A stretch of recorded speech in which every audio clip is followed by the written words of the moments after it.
User coordinates अर्थात x Y के साथ साथ आपको पोलर कोऑर्डिनेट्स की आवश्यकता भी रहती है। अब पोलर कोऑर्डिनेट्स क्या हैं, इसकी जानकारी हम लेते हैं। पोलर कोऑर्डिनेट्स का अर्थ सर्कल के साथ जुड़े हुए सभी डिग्री से है, जिनको आप डिफाइन करके आसानी से एक पर्टिकुलर लाइन को एक पर्टिकुलर डिग्री पे मोड़ सकते हैं। ये सिर्फ एक ऑब्जेक्ट का एग्जाम्पल है। आइए सबसे पहले बात करते हैं हमारे पास जो पिक्चर दी गई है उसके बारे में। यहाँ पे यदि आप देखें तो एक सर्कल है और बीच में एक बड़ा सा एक्स है। अब हमेशा जो आपका सर्कल रहता है उसका जो ये एक्स एक्सिस रहता है, पॉजिटिव एक्स एक्सिस, ये हमेशा 0 डिग्री पे रहता है। यहाँ से ये ध्यान रखिए कि हमें एंटी क्लॉकवाइज चलना है, अर्थात क्लॉक के उल्टी साइड चलना है।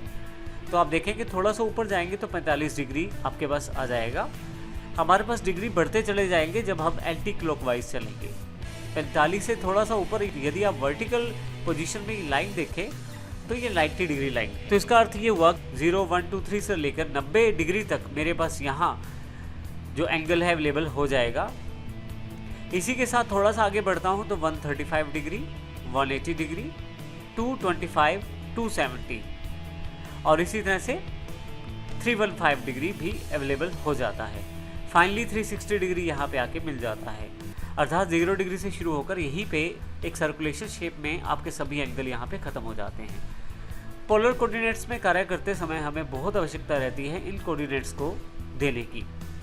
जैसे उदाहरण के लिए मान लीजिए हमें एक लाइन लगानी है, तो लाइन के साथ हम ये भी बता सकते हैं कि वो लाइन किस डिग्री पे मुड़ी हो, अर्थात किस डिग्री को वो दिखाए।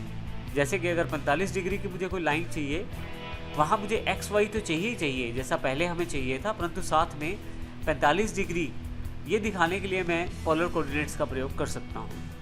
इनको हम आने वाले सेशंस में प्रैक्टिकल एग्जांपल्स के साथ देखेंगे।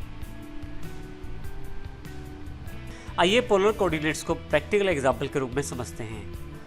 हालांकि हमने अभी सर्कल कमांड को नहीं किया है, लेकिन सर्कल बनाना बिल्कुल आसान है। यहाँ पे मैं सिर्फ क्लिक करता हूँ और यहाँ पे सेंटर पॉइंट फिक्स करके और ड्रैग करते हुए अपने सर्कल को ड्रॉ कर सकता हूँ। फाइनली एंटर करूँगा तो मेरा सर्कल जो है वो ड्रॉ हो जाएगा।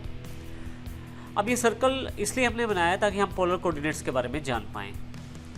अगर मैं सर्कल पे क्लिक करूँ तो कुछ ग्रिप्स आ जाएंगे उसके आसपास। मैं बीच वाले सेंटर पॉइंट पे क्लिक करके रखता हूँ और यहाँ से इसे मैं मूव करने की कोशिश करता हूँ।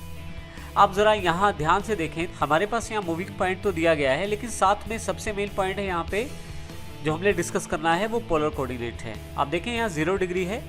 जैसे जैसे मैं एंटी क्लॉकवाइज बढ़ता चला जाऊँगा, हमारा जो एंगल है वो बढ़ रहा है। अब 32 डिग्री हो चुका है,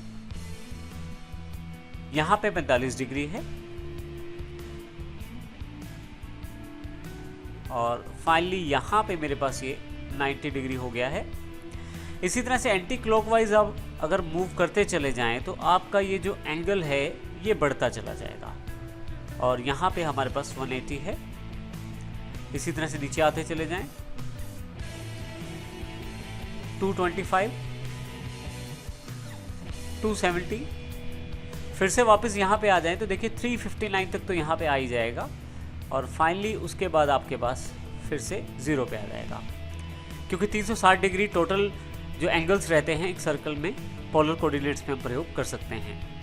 तो इस प्रकार हमने देखा कि हमारे जो एंगल्स हैं वो एंटी क्लॉकवाइज चलने से बढ़ते हैं। तो इस तरह से ऑटोकैड में जब भी हम कुछ ड्रॉ करते हैं तो हम एंगुलर रेफरेंस दे सकते हैं, जिससे कि पर्टिकुलर एंगल पे कुछ भी ड्रॉ किया जा सकता है। इसको हम आने वाले सेशंस में प्रैक्टिकल रूप में समझेंगे। अभी हमने क्योंकि पोलर कोऑर्डिनेट्स की जानकारी लेनी है तो सबसे इंपॉर्टेंट पॉइंट इसमें यही है कि हमेशा एंटी क्लॉकवाइज जब आप चलें, उल्टी क्लॉक वाली साइड चलें, तो आपके पास एंगल्स बढ़ते हैं।